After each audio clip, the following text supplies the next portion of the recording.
يا اختي ما خلاص عرفنا ان الست تفيدة اشترت خروف، ناقص يجيبوا له ميكروفون ويعلقوا في رقبته جلاجل ولا رابطينه في ترابزين السلم علشان اللي طالع واللي نازل يتفرج على خروف الضحية.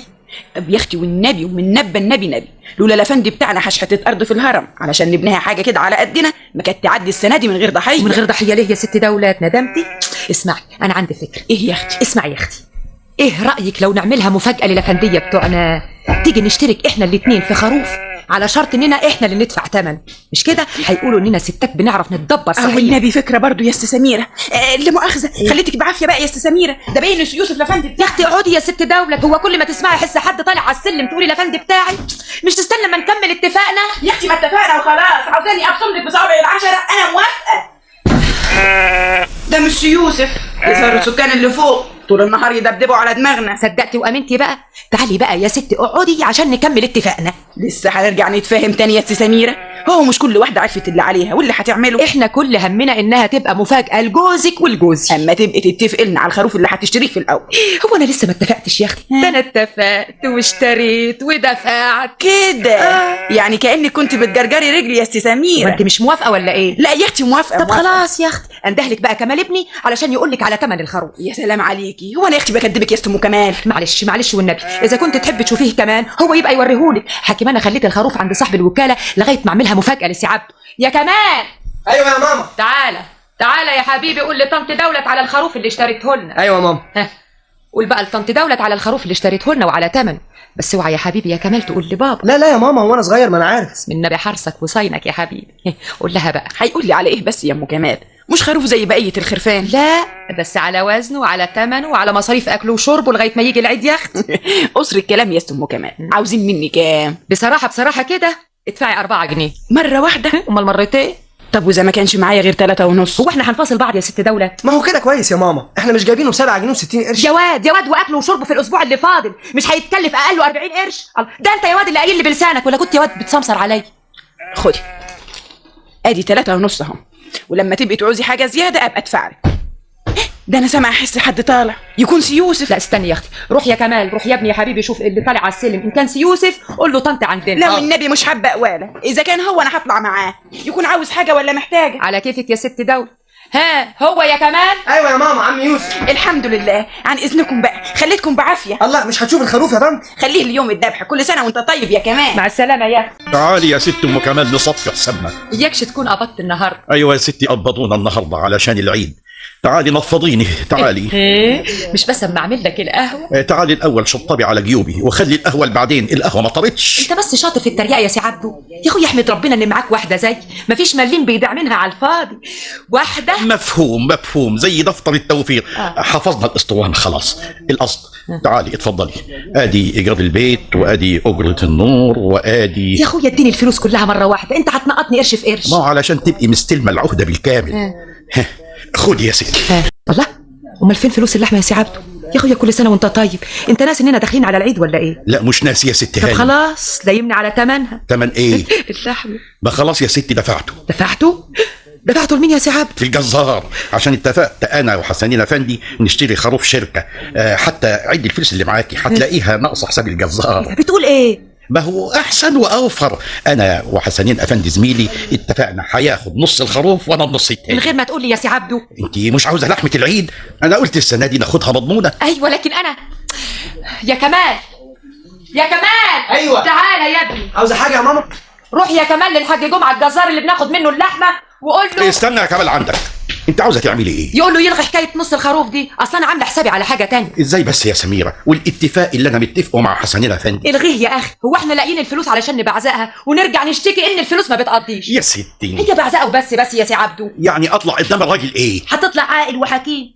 المساله مساله تدبير، تقدر تعتذر له باي عذر. انا اقول لك يا اخوي، قول له مثلا انك رجعت البيت لقيت سي عبد الحميد اخوك باعت لك خروف من البلد، وشوف حد تاني يحل محلك في الاتفاق، واديني والنبي يا اخويا انا الفلوس ادبر حكايه لحمه العيد دي.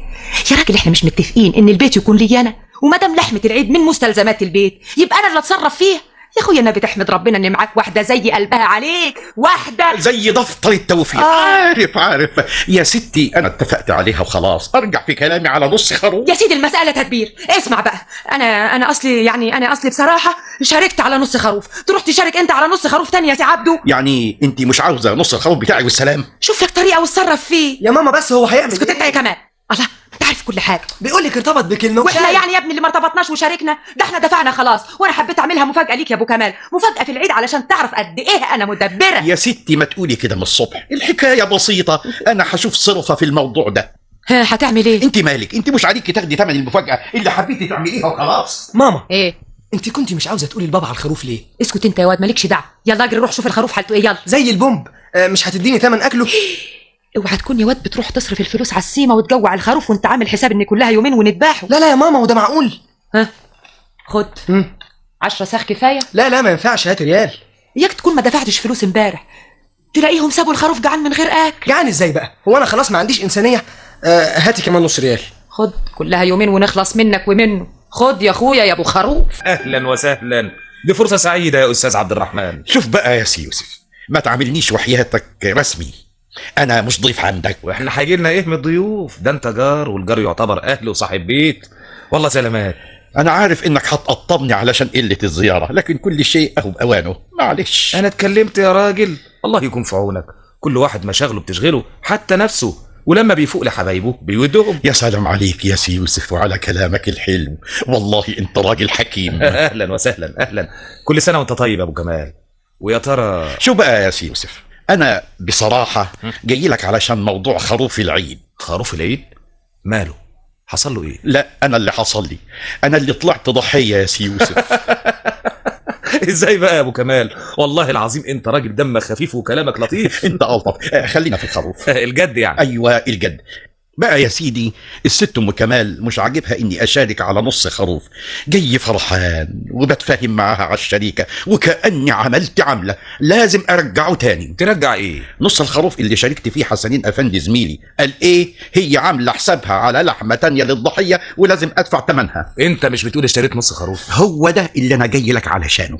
انا ما فيش غيرك يا سي يوسف يقدر يخلصني من الورطه دي، مستعد تساعدني؟ تحت امرك، بس اقدر اعمل ايه؟ تحل محلي في الشركه مع حسنين افندي، اهو صديقك زي ما هو صديقي، وتقبل التضحيه علشان خاطري. والله يا استاذ عبد الرحمن، شوف بقى، اما اقول لك يا سي يوسف، الست دولة مراتك، انا مش عاوز احسدك عليها، لكن انا عارف انها هتفرح وتنبسط بالحل بتاعي ده. الحقيقه انا لسه ما اتفقتش معاها على حاجه بالنسبه للحمه الضحيه. خلاص ادخل بقى فرحها وابسطها، وانا مش هاخد منك الثمن دلوقتي، خليه لي بعدين اذا كنت تحب. لا ابدا ابدا.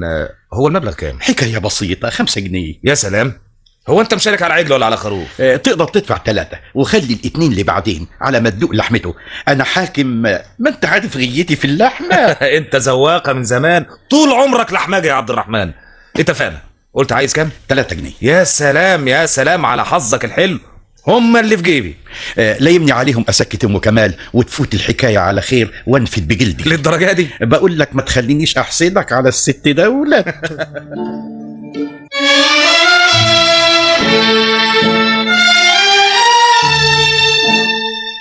بتقول عملت ايه يا سي عبده؟ بعت نصيبي في الشركه لسي يوسف جرنة، هيحل محلي عند الجزار في النص خروف اللي خدته مع حسنين افندي. قبل وبس، ده الراجل كان هيطير من الفرحه. مش معقول ابدا يا سي عبده. هكدب عليكي ليه؟ اتفضلي، اهو دفع حقه كمان. حصل ووصل، وعاوزه بعد كده ايه؟ دولة رضيت؟ والله دي حاجه عائليه بينه وبينها، معرفش، الراجل لما عرضت عليه الفكره رحب ودفع طوالي. بقى الفلوس دي بتاعت سي يوسف؟ يعني تفتكري هدفع تمن نص خروف مرتين من جيبي؟ وانا مالي، انا ليا الفلوس وخلاص. كمال يا واد يا كمال. ايوه يا ماما، عاوزه حاجه تانية يا ماما؟ تعالى يا حبيبي، خد علاء وازهر وروحوا هاتوا الخروف اللي احنا شاريينه. انت شاريه خروف؟ خروف ولا نص؟ انت دخلك ايه يا اخي؟ الله، على رايك انا عملت اللي عليا ودفعت فلوسي. يا ستي اصله اتورط مع الجزار وشارك حسنين افندي فعلا. وهو بس اللي اتورط وانت ما اتورطتش؟ انا الله، ده انا صحيح عملت زي واكتر منه، يا دي الخيبه التقيله. الله. رايحه فين؟ تعالي هنا. رايحه فين؟ رايح اجيب منه الفلوس اللي خدها منك. الله، والراجل يعمل ايه بس؟ يروح يشوف له حد تاني غيرك علشان يضحك عليه ويخليه يحل محله في الاتفاق بتاعه. ومراته؟ انت خايف عليه من مراته ومش خايف على نفسك؟ اتفضلي على كيفك. هعمل ايه؟ ما هو لابد واحد منا يروح ضحيه، يا انا يا هو، لكن انا مالي منفد بجلدي. يا علاء اسكت يا اخي، الله سيبوا الخروف في حاله. ايه يا كمال يا واد يا كمال، نعم بتزعق عندك كده ليه يا واد؟ يا ماما، خليهم يبعدوا عن الخروف يا ماما على ما ياكل. يا ولاد اسكتوا، مش كده امال ايه يا كمال؟ يا ماما يا علاء سيب الحبل يا علاء، بلاش ايه ده؟ اهو يا اهلا طنط يا اهلا اهلا تعالي يا اختي، اهلا وسهلا، اتفضلي اتفضلي يا ست دولة يا اختي اتفرجي. كمال ايوه بسم النبي حرسك وضمنك. ايه رايك بقى في نقاوة كمال؟ حق خروف عليه العين يا اختي، ده يظهر ان كمال ابنك شاطر قوي، ده خروف نقاوه. شوفي بقى، اسمعي يا ست دولة، أيوة. انا عندي فكرة جديدة. فكرة ايه تاني يا اختي؟ مدام يوسف جوزك وافق على النص الشركة في الخروف اللي عند الجزار، يبقى ايه المانع؟ مين اللي قالك ان هو وافق؟ يا اختي ما هو دفع ثمنه وانتهى لسعابته. لا يا اختي ما انتهاش، امال انا جايه لك ليه؟ الله، يا اختي انت مش جايه تشوفي خروفنا؟ وانا كنت اعرف انك بعتالي علشان تجيبيه؟ انا جايه اخد الفلوس اللي دفعها يوسف لجوزك. الله، هو هيرجع في كلامه بعد ما رتبنا نفسنا وانتهينا؟ رتبتوا نفسكم على ايه؟ شوفي بقى يا ست دولة، انت دفعتي لي شركة في الخروف ده 3 جنيه ونص. ايوه. وجوزك دفع من شركته للخروف التاني مع حسنين افندي 3 جنيه، ها؟ يبقى لسه عليه 2. انا ما اعرفش الكلام ده. ما تعرفيش ازاي يا اختي؟ ما هي الفلوس معايا اهي، اسمعيني بس. عاوزه تقولي ايه تاني يا استم كمان؟ زي ما انت شايفه يا ست دولة يا اختي، والعيال يا اختي والنبي فرحانين بالخروف وما نقدرش نحرمهم من الفرحه دي، هناخده احنا الخروف ده لحسابنا. بعد ما دفعت لك نص ثمنه؟ ما انا هرجع لك فلوسك اهم. شوفي يا اختي، ها؟ 3 جنيه ونص و3 يبقوا كام؟ يبقوا 6.5. جوزي دفع 5 في شركة الخروف التاني، وانتوا هتحلوا محله، يبقى باقي لكم عندنا ايه؟ جنيه ونص اهو يا اختي. مش اتفضل. واخده فلوس منك ابدا. لا، حقكم يا ست دولة. احنا مش عاوزين فلوس، احنا مش عاوزين فلوس بتوع حد. انا مش جايه هنا الا علشان اخد نصيبي في الخروف ده اهو، وناخد جلده كمان. يا اختي ما انتوا عندكم النص التاني. انا مشاركاك انتي في نص الخروف ده اهو، مالنا بقى ومال الخروف التاني؟ انا ماليش دعوه بالخروف التاني ده ابدا. ماله التاني اكبر منه؟ احنا مش بتوع كبر وصغر، احنا شاريين نص الخروف ده اهو. حد قالك علينا عنينا فارغه؟ الله، مش هتاخدي فلوسك يعني؟ هاتي ال3 جنيه اللي خدهم جوزك من جوزي، واديني نصيبي في الخروف اللي انا مشاركاكي عليه. حكيمانه يا استم كمال، ما احبش يا الغد. ست دولة تسمعي الكلام. انا ما اسمعش حاجه ابدا، وحياه النبي ومن نبى النبي ما دوق غير لحمه الخروف ده. لا يا اختي لا، انا ما اقدرش عليك. ويعني انا اللي كنت هقدر عليكي؟ انا هبعت لكم سي يوسف يعرف شغله معاه. ابعتيه، بتخوفينا. ابعتي يا اختي اللي انت عايزاه. هتخوفينا ولا يعني هتخوفينا؟ لا مانيش هخوفكم ولا حاجه. يجي يعرف شغله معاكي. الحق عليا انا اللي شاركتك من الاول.